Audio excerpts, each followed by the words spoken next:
নমস্কার বন্ধুরা, মন পাখি ট্রাভেল ব্লগ চ্যানেলের একটি নতুন ভিডিওতে আপনাদের সবাইকে স্বাগত জানাচ্ছি।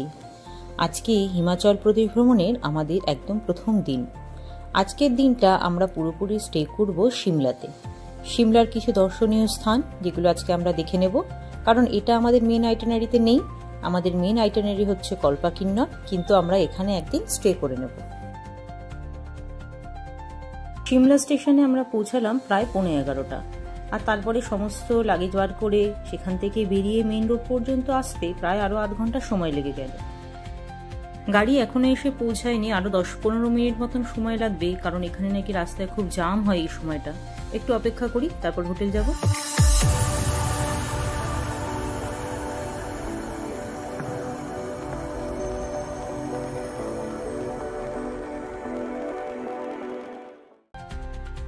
এসেছি আমরা হোটেলে। আমাদের হোটেলের নাম হলো হোটেল সুখসাগর। এটি সিমলাতেই একদম রয়েছে, মেইন সিটি এরিয়াতে।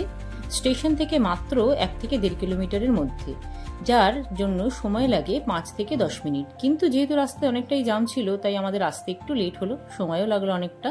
চলুন, এই হচ্ছে হোটেলের একদম ফ্রন্ট থেকে ভিউ। আস্তে আস্তে এবার আমরা হোটেলে চেক ইন করি।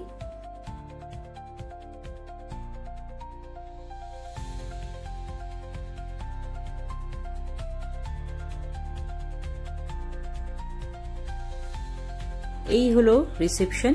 রিসেপশনে যে বড় বড় জানলাগুলো আছে, সেখান থেকেও কিন্তু বাইরের ভিউটা খুবই সুন্দর।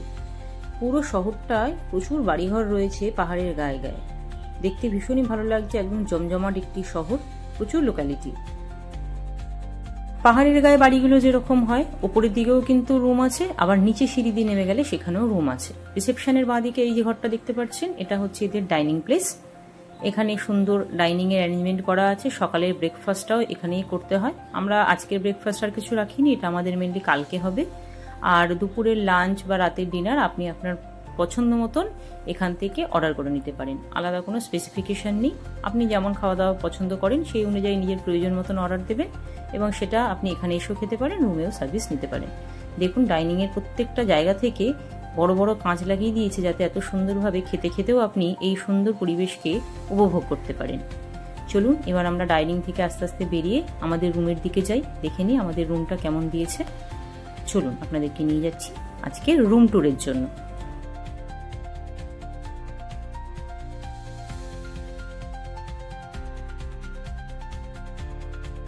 এই হলো সেই রুম যেটা দিয়ে আমরা শুভ সূচনা করলাম আমাদের হিমাচল প্রদেশ ঘোরার প্রথম দিন হিসেবে। এই রুমটাতেই আমরা আজকে নাইট স্টে করব, আর এটাই হবে আমাদের আইটিনারির প্রথম দিন, যেদিন আমরা কোনো একটা হোটেলে হিমাচল প্রদেশে গিয়ে থাকছি। খুব সুন্দর করে সাজানো এই হোটেলটি, দেখুন। সুন্দর বেড, পরিষ্কার সাদা ধবধবে চাদর, খুব সুন্দর করে ইন্টেরিয়ার করা। রুমটার সব থেকে বড় সৌন্দর্য হলো এই বড় বড় কাঁচের জানলাগুলো, যেটা থেকে আপনি খাটে বসে হোক বা এই যে সোফাটা দিয়েছে এই সোফাটাতে বসেও হোক, আপনি সুন্দর সারাক্ষণ বসে এই সিনিক বিউটিকে উপভোগ করতে পারবেন। এদিকে রয়েছে একটা ওয়ার্ড্রব, যেখানে রাতে শোয়ার জন্য বালিশ, কম্বল এগুলো সব দেওয়া। আর এইদিকে ডান দিকে রয়েছে একটা বড় সাইজের, দেখুন, মিরর। কি সুন্দর, পুরো ভিউটাকে এখান থেকে প্রপারলি দেখা যাচ্ছে। সাথে রয়েছে প্রয়োজনীয় কিছু বাথরুম কিট। চলুন এবার বাথরুমটা দেখে নিই। মেন জিনিস তো আগে ওটাও দেখার রয়েছে না, বাথরুমটা কতটা সাজানো গোছানো পরিষ্কার। বাথরুমটাও কিন্তু খুবই সুন্দর ইন্টেরিয়ার করা এবং পরিষ্কার পরিচ্ছন্ন, এবং স্নানের জায়গাটাও আলাদা করে গ্লাস ওয়াল দিয়ে সেপারেট করা আছে। গিজারের ব্যবস্থা রয়েছে 24 ঘন্টা, তাই গিজারের এখানে আলাদা করে কোনো সুইচ নেই। 24 ঘন্টা যেহেতু আপনি এখানে জল ব্যবহার করতে পারবেন, গরম জল, তাই আলাদা করে কোনো সুইচ দিয়ে রাখিনি। এটা একদিকে ভালো হয়েছে, রাত বেরাতে অনেক সময় দরকার পড়ে, তখন আবার গিজার চালাও, তারপরে জল গরম করো, এই ঝামেলাটা নেই। এই হলো আমাদের রুম ট্যুর। আমরা টোটাল 2টো রুম নিয়েছি, এবং অন্য রুমটাও প্রায় এরকমই। এখানে আমাদের কালকের ব্রেকফাস্টটা এই রুম ট্যারিফের সাথে ইনক্লুডেড আছে। এবারে আমরা একটু রেস্ট নিয়ে তারপরে রেডি হয়ে বেরোবো আজকে সাইট সিনের উদ্দেশ্যে। বাজে প্রায় 12:30, আর আমরা রেডি হয়ে বেরিয়ে পড়লাম। চলো চলো চলো। क्या कोई स्पॉट है? हाँ, मेन पॉइंट है शिमला का। मेन पॉइंट है शिमला का कुफरी। ओके। সিমলাতে one of the best and popular sightseeing location হলো কুফরি। সিমলা মেইন সিটি থেকে এর ডিস্টেন্স প্রায় 16 কিলোমিটার, সময় লাগে 35 থেকে 40 মিনিট। চলুন এবার দেখে নিই কুফরি ভিজিট করার বেস্ট টাইম কোনটা। কুফরি মেনলি ফেমাস হচ্ছে সমস্ত রকম স্নো অ্যাক্টিভিটিসের জন্য, তাই নভেম্বর মাস থেকে ফেব্রুয়ারি মাস যখন এখানে হেভি স্নোফল হয়, পিক টাইম থাকে স্নোফলের, সেই সময় হচ্ছে বেস্ট টাইম কুফরি ভিজিট করার। মার্চ থেকে মে এবং সেপ্টেম্বর থেকে অক্টোবর এই সময়টা প্লিজেন্ট ওয়েদার থাকে, খুব বেশি ঠান্ডাও নয় খুব বেশি গরমও নয়, আরামে ঘোরা যায়। কিন্তু কুফরিতে কোনো রকম স্নো অ্যাক্টিভিটিস এই সময় করা যায় না, কারণ স্নোফল হয় না। বাকি আদার্স অনেক অ্যাক্টিভিটিস আছে যেগুলো আপনারা কুফরিতে এই সময় এনজয় করতে পারবেন। জুন থেকে অগস্ট এই সময়টা হচ্ছে এখানে মনসুন সিজন চলে, তো এই সময় পাহাড়ি এলাকা বিশেষ করে হিমাচল প্রদেশের মতন জায়গাকে একটু অ্যাভয়েড করাটাই ভালো। চলুন এবার জেনে নিই যে আপনারা কুফরিতে কি কি অ্যাক্টিভিটিস করতে পারবেন। তবে হ্যাঁ, সিমলাতে যদি আসছেন তাহলে কিন্তু এই কুফরিকে আপনাকে একদিনে আপনার আইটিনারিতে রাখতেই হবে। এর প্রথম অ্যাট্রাকশন যেটা, সেটা হচ্ছে স্কিং অ্যাক্টিভিটিস। এটা মেইনলি যখন বরফ পড়ে সেই সিজনে আসলেই আপনারা করতে পারবেন। খুব একটা এনজয়েবল অ্যাক্টিভিটি কিন্তু এটা, প্রত্যেকে আসলে পরে কুফরিতে এই অ্যাক্টিভিটি জয়েন করেই করে। নেক্সট আপনারা যেটা করতে পারবেন সেটা হচ্ছে হর্স রাইডিং। এই হর্স রাইডিংও আপনারা বরফ যখন পড়ে তখনও করতে পারেন, নর্মাল সিজনেও করতে পারেন। কিন্তু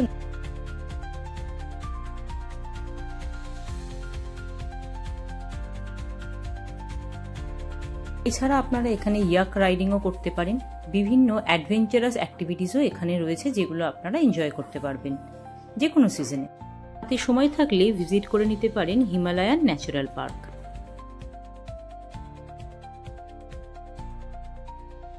কুফরিতে যাওয়ার পথে বা কুফরি থেকে ফেরার পথে দেখে নিন গ্রিন ভ্যালি, একদম সবুজে ঘেরা এক বিশাল বড় জঙ্গল, যেটার সিনিক বিউটি দারুণ। তো যাতায়াতের পথে যারাই এখান থেকে যাতায়াত করেন তারা অবশ্যই এখানে একবার দাঁড়িয়ে বিভিন্ন রকম ফটো সেশন এখানে করে নেন। তো আমরাই বা বাদ যাই কেন, আমরাও একটু ফটো সেশন করবো দেখিয়ে দাঁড়ালাম, তার সাথে পুরো ভিডিওর মাধ্যমে আপনাদেরকে এই জায়গাটাকে একটু দেখিয়ে নেওয়ার চেষ্টা করলাম।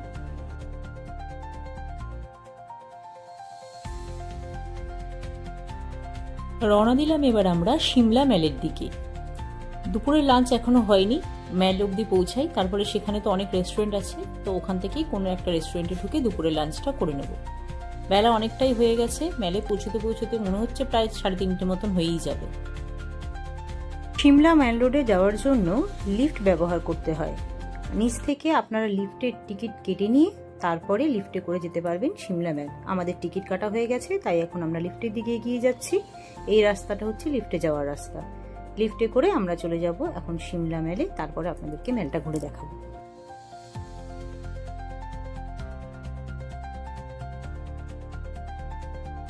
চলে এসেছি আমরা সিমলা ম্যাল রোড। পুরো ম্যাল রোডটা ঘুরে দেখব। যাওয়ার পথেই দুদিকে দেখতে পাচ্ছি সারি সারি দোকান, আর সমস্ত দোকানগুলোই খুব পরিষ্কার পরিচ্ছন্ন। সব রকমের জিনিস এখানে অ্যাভেলেবেল রয়েছে, মানে মিষ্টি থেকে শুরু করে আপনার জামা কাপড়, জুতো, সোয়েটার, রুমাল, each and everything is available. যাই দেখছি সেগুলোই আমার মনে হচ্ছে কিনে নিই, কিন্তু ভাবলেই তো আর সব কিছু কেনা সম্ভব নয়। তা প্রথম আগে আমাদেরকে করে নিতে হবে লাঞ্চ, কারণ অনেকক্ষণ বেরিয়েছি, এখনো পর্যন্ত লাঞ্চ কমপ্লিট করা হয়নি।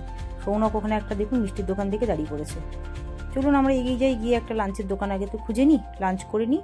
ফেরার পথে যদি কিছু কেনার থাকে তাহলে কিনবো, আর তা না হলে ম্যালের সমস্ত মেন মেন জায়গাগুলোকে আগে একটু ঘুরে নেব। এই দোকানটা দেখুন কি সুন্দর সাজিয়েছে, চলুন এগিয়ে যাই। চলুন, একটা রেস্টুরেন্ট পাওয়া গেছে, আগে এখানে লাঞ্চটা করে নিই। রেস্টুরেন্টে প্রচুর ভিড়, এখানে আশেপাশে ভালোর মধ্যে মনে হচ্ছে এই রেস্টুরেন্টেই রয়েছে, আরও হয়তো থাকবে, কিন্তু এই রেস্টুরেন্টে এত ভিড় মনে হলো খাবার দাবারও হয়তো ভালোই পাওয়া যায়, তাই এখানে ঢুকে আগে লাঞ্চটা করে নিচ্ছি।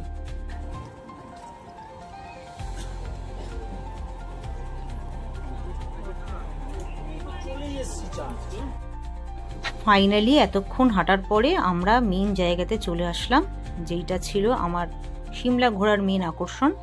এই দেখুন, এটা হলো ক্রাইস্ট চার্চ। এই চার্চের ভেতরেও ঢোকা যায়, কিন্তু ক্যামেরা অ্যালাউ নেই, তাই আমি ভিডিও করতে পারিনি, কিন্তু কয়েকটা ছবি তুলেছিলাম বাইরে থেকে। আর এই হচ্ছে চার্চের সুন্দর দৃশ্যটা।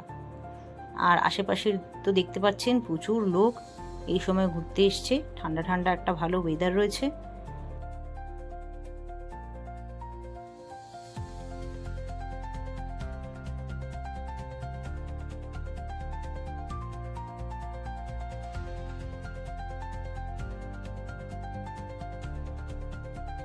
এইটা হলো মেলের উপরে সেই জায়গাটা যেখানে 3 ইডিয়টস সিনেমার শুটিংটা হয়েছিল।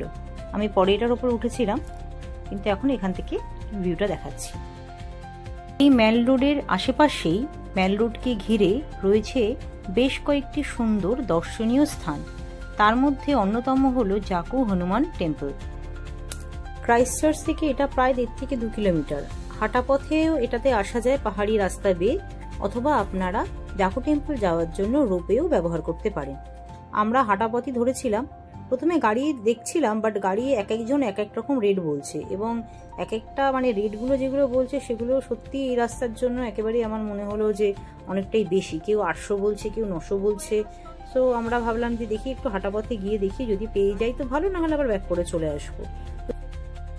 তো কিছুটা এগিয়ে যেতে সৌনক আর ওই দাদা মিলে একটা গাড়ি ঠিক করেছে, যে গাড়িটা আমাদের ওই জাকু টেম্পলে নিয়ে যাবে। তো সেই গাড়ির রাস্তাটা এখান থেকে আরো অনেকটা উপরে, তো আমাদেরকে এখন হেঁটে হেঁটে ওদিকে যেতে হবে।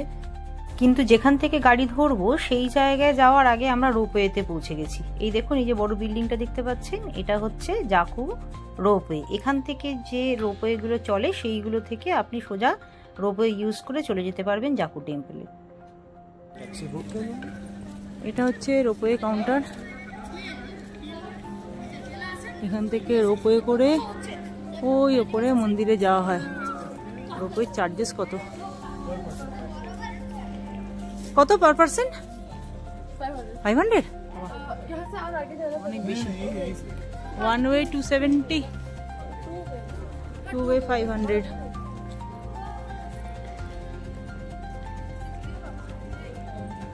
আর এদিকে যাচ্ছি, এটা হচ্ছে গাড়ির রাস্তা, এখান থেকে গাড়ি করে উপরে যাওয়া যাবে।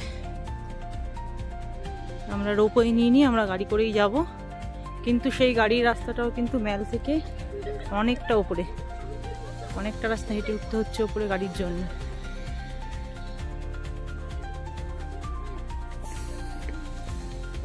I don't know where to stop. এই যে রোপওয়ে রাস্তাটা যেটা দেখালাম, সেখান থেকে শহরটাকে এভাবে দেখা যায়। আরো আমরা যাবো এখন অনেকটা দূর গাড়ির রাস্তার দিকে। না, শেষ পর্যন্ত আমাদের আর জাকু টেম্পল যাওয়া হলো না, কারণ এতটা রাস্তা রোপওয়ে ছাড়িয়েও হেঁটে যাওয়ার পরে দূর দূরান্ত পর্যন্ত কোথাও আমরা গাড়িই দেখতে পাচ্ছি না।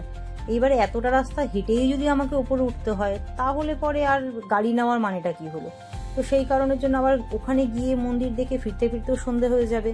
তো মেলের অ্যাট্রাকশনই কিছু নেওয়া হলো না। এখানে একটা কালী মন্দির আছে, সেটাও দেখতে যাব, আবার হোটেলে ফিরতে হবে। আজকে সারাদিন একদম রেস্ট হয়নি, শরীরও খুব টায়ার্ড। তো সেই কারণে ভাবলাম যে না, শরীরকে কষ্ট দিয়ে লাভ নেই, কারণ মেন আইটেনারিজ এখনো বাকি আছে, কালকে থেকে শুরু হবে, সেই জায়গাটাকে এনজয় করা দরকার। তাই আবার মেলের এখানে আমরা ফেরত চলে এলাম। আর এই যে এখানে যে শুটিং স্পটটা ছিল সেই জায়গাতে আমি উঠে পড়েছি। 3 ইডিয়টসের শুটিং স্পটটা বলেছিলাম না তখন যে উঠে দেখাবো, এই যে এখান থেকে দেখুন মেলটাকে এরকম দেখতে লাগছে, সুন্দর লাগছে। এই হালকা হালকা এখন বিকেলের দিক হচ্ছে, দেখেই নিশ্চয়ই আপনারা বুঝতে পারছেন। আর যত বিকেল হচ্ছে, বিকেল গড়িয়ে সন্ধে হচ্ছে, তত এখানে লোকের আগমন বাড়ছে। এই সময় তো তাও তুলনামূলকভাবে কম। যখন সন্ধ্যেবেলা আমরা বেরিয়েছি তখন অ্যাকচুয়ালি দেখতে পেলাম ওখানে কত লোক হয় অ্যাকচুয়ালি। মেলে রয়েছে প্রচুর snacks counter, ice cream, popcorn, coffee, সব কিছুর বিভিন্ন রকম কাউন্টার। তো সেখান থেকে আমরা বিভিন্ন রকমের স্ন্যাক্স এনজয় করলাম। তার সাথে সাথে আমি এখানে এই ফুচকা নিলাম, জল ফুচকা খেলাম, খুব ভালো ছিল। দই ফুচকা সৌনক আর ওই দাদাকে দিয়েছি। আর এই দেখুন, এরা আবার এখন পপকর্ন নিয়ে শুরু করেছে খাওয়া দাওয়া। কি অবস্থা! চলুন, এখন আমরা যাচ্ছি হচ্ছে এখানে সব থেকে বিখ্যাত যে কালী টেম্পল আছে, সেই কালী টেম্পলের দিকে। এই রাস্তা ধরে যেতে হবে। আর এই যাওয়ার পথে আমাদের চোখে পড়লো খুব সুন্দর এখানকার এই মেলের একটি মিউজিয়াম। চলে এসেছি আমরা সিমলা কালীবাড়ি। গিয়ে এখানে কালী মায়ের মূর্তি দর্শন করে নেব। আর এখান থেকে খুব সুন্দর সেই যে জাকু টেম্পলের হনুমানজির মূর্তি বলেছিলাম, এটা খুব সুন্দর একটা ভিউ এই মন্দিরটা থেকেও দেখা যায়। চলুন মন্দিরের ভেতরে যাই। মন্দিরে ঠাকুর দর্শন হয়ে গেছে, এবার সেখান থেকে বেরিয়ে আমরা যাব হোটেলের দিকে। প্রায় সন্ধে হতে চললো, লোকের ভিড় আস্তে আস্তে বাড়ছে। আর এই দেখুন, এটা হচ্ছে এখানকার মিউনিসিপ্যাল কর্পোরেশনের অফিস। ভাবা যায় দেখে একটা পুরো রাজপ্রাসাদই মনে হচ্ছে।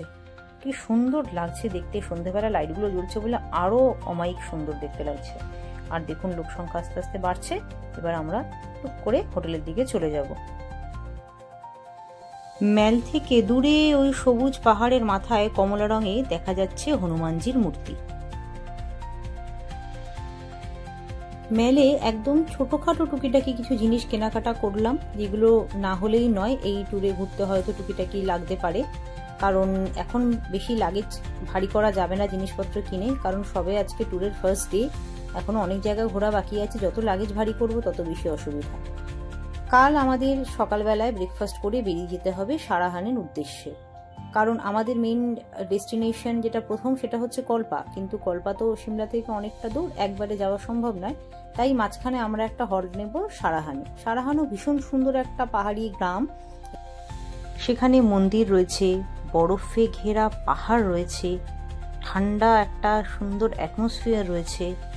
মানে যেটাকে আমরা হয়তো এখন এই তো সিমলায় এতক্ষণ ঘুরলাম বা আজকে সারাদিন ঘুরেছি, বরফ তো সেভাবে চোখে দেখলামই না, ওখান থেকে হয়তো আমরা সেই জিনিসটাকে উপভোগ করতে পারবো। চলুন এবার তাহলে হোটেলের দিকে যাওয়া যাক, কারণ আজকে সারা দিন একটা হ্যাট্রিক শিডিউল ছিল, একটুও রেস্ট হয়নি। রাতে ভালো করে একটু ঘুমিয়ে ফ্রেশ হয়ে নিতে হবে, কারণ কালকে থেকে মেন আমাদের আইটিনারি শুরু হচ্ছে। আর সত্যি কথা বলবো, ভগবানকে অসংখ্য ধন্যবাদ। সিমলা ম্যাল রোড ঘোরার যে স্বপ্ন আমার ছিল সেটা ভগবানের আশীর্বাদে পূর্ণ হয়েছে। দেখা হচ্ছে আপনাদের সাথে পরবর্তী একটি সুন্দর ভিডিওতে, মন পাখি ট্রাভেল ব্লগ চ্যানেলের মাধ্যমে, যেখানে আমি আপনাদের কাছে উপস্থাপন করব আমাদের হিমাচল প্রদেশ আইটিনারির ডে 2। ভিডিওটি লাস্ট পর্যন্ত দেখার জন্য সকলকে অসংখ্য ধন্যবাদ। আপনারা সবাই ভালো থাকবেন, সুস্থ থাকবেন। দেখা হচ্ছে পরবর্তী একটি ভিডিওতে।